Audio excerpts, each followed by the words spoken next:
Mpanimfoɔ sɛ afe bi yɛ sane. Afe bi yɛ sane ampa. Afe 2025 deɛ kame ayɛ sɛ Reverend Dr. Patricia Mrs. Esiama ɛne no ndi ne yie koraa. Me ne ɔkasa yi ɛyɛ Mama Pat ne lawyers ne Empress Gifty lawyers akɔhyia mu wɔ Tema High Court 1 a ɛyɛ case a wɔde ato no so for defamation si waku ne ho efi agu n'anim ase adidi n'atam akeka nsɛm bi a ɛnsɛm fata de afa ne ho no. Ɛnɛ court no ɛtena ɛyɛ nsɛm no so. Na court no tena ase no na ɛyɛ Empress Gifty lawyers ɛhwɛ anim sɛ wɔde injunction ɛbɛto ɛyɛ Mama Party so sɛ ɔmbɔ Empress din bie mu ɔnka ne ho asɛm ebie mu. Saa application ɔmo file yɛ the last time a court no etu hyɛ da ɛyɛ ɛne on the 16th. Nanso ɔmo koduiɛ no ɔkyɛ Mama Part lawyers nso ɛde application foforɔ aba abɛto court no anim. Ɛsɛ Mama Part na ne tenabea ɛyɛ nkran. Sei no yasesa ne tenabea ma na kodi ɛyɛ Eastern region. Ɛno nti ho behia sɛ wɔbɛ transfer case no ɛde akɔ hɔ no mo. Mmara no ɛma ho kwan ɛsaa.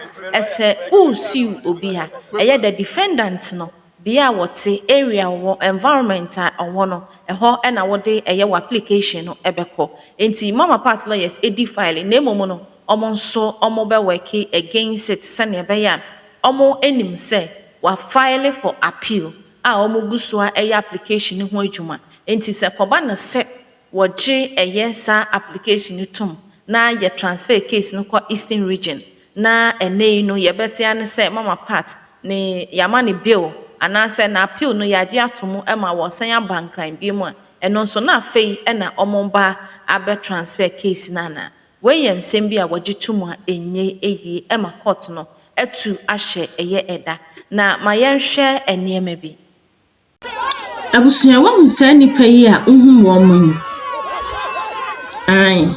Saa nkrɔfoɔ yɛ nipa a sɛ Mama Part ɛne Empress Gifty ekohyia mu wɔ court hɔ no mu a ɔmo nyinaa ɔmo di pu adi twi ɛba bɛhyia wɔn na nea wɔbɔgye Mama Part so ɛnɛ court hɔ saa nkrɔfoɔ wɔ nyinaa ɔmo amba. Saa nipa wɔ nyinaa ma court hɔ newu and I was surprised. Bibisa me ho sɛ enti sɛ na Ghanaians ebi mu dɔ maame yi sa a wotimi kɔ court kɔbɔgye ne so hwɛ nnrampo amasaman sɛ ne hɔteɛ na ɛnɛ saa asɛm ato Mama Part no Ghana fo bi mu su ɛne ne nyina esu etwa gyaadwoɔ Ghana yɛdɔwo a na yɛdɔwo ɛmfa ho ne ne yɛbɛto ne ne amanfo bɛyɔ yɛnto asoe. Empress antimi ankɔ court ne kunu ɛyɛ Hobson Adɔɔyɛ ɛna ɔkɔ ekogyina mu ɛne lawyers ɛde maa no aka Mr. Wheelchair ɛno ne din a Ghana for ɛde ato no a I don't know so ɔgye to mu dia say din a Ghana for ɔkɔ TikTok titiri a wɔde ato no ɛno no san sɛ wɔdwuma na kyerɛ sɛ ɔno deɛ Wheelchair deɛ ɔtɔma nkrɔfoɔ paa.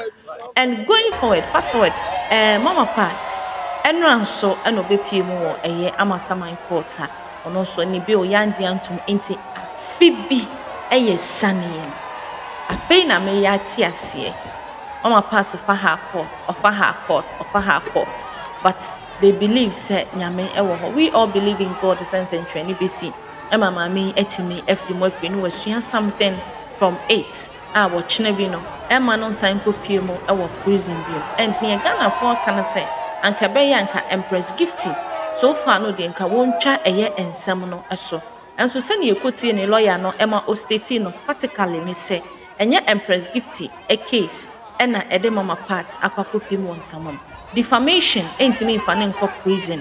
The only thing na sɛ yɛbɛma na afine with ɛyɛ sika wɔde asi ne so sɛ wɔ defaming no ntino wɔgye no 20 billion no ɛno ɛna bia court betimi agye ama na ne mboro yɛ anasɛ ne list but sɛ de ne bɛkɔ prison deɛ ɛnyɛ Empress ɛna ɛde no ɛkɔ prison na mmom no ɔno ane ne yɛ bi a wayɛ way back no ɛna ɛde no akɔ prison nti wɔn a wɔka sɛ Empress Gifty entwitwa nsɛm no so anasa wɔn fa nkyɛ Mama Part na Empress de Mama Part akɔhyɛ prison oyɛ nipa bɔne ɛne adeɛ no ɛnyɛ Empress nti no etuo bi ankɔtwere baabi a ɛda.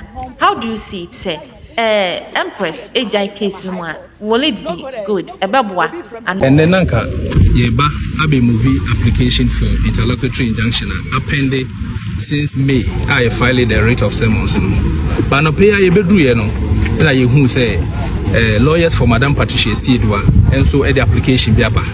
The application the omo person omo chere nyina ne say Madam Patricia Siedwa ne baby a wote ni place of abode na sesa e masisia no akodi Eastern region nsawom na omo ye desirous say ombe prosecute ombe di assembly chi nti yen fa asem no yen transfer asem no enko court ayewo Eastern region na sa court ni India asem no because we have procedure and we have rules na so we see will be in such cases regional defendant no etim no e ho na say we see impa no nti wo hwa Madam Patricia Siedwa emra yenya emfa no ko insawom no a ote Greater Accra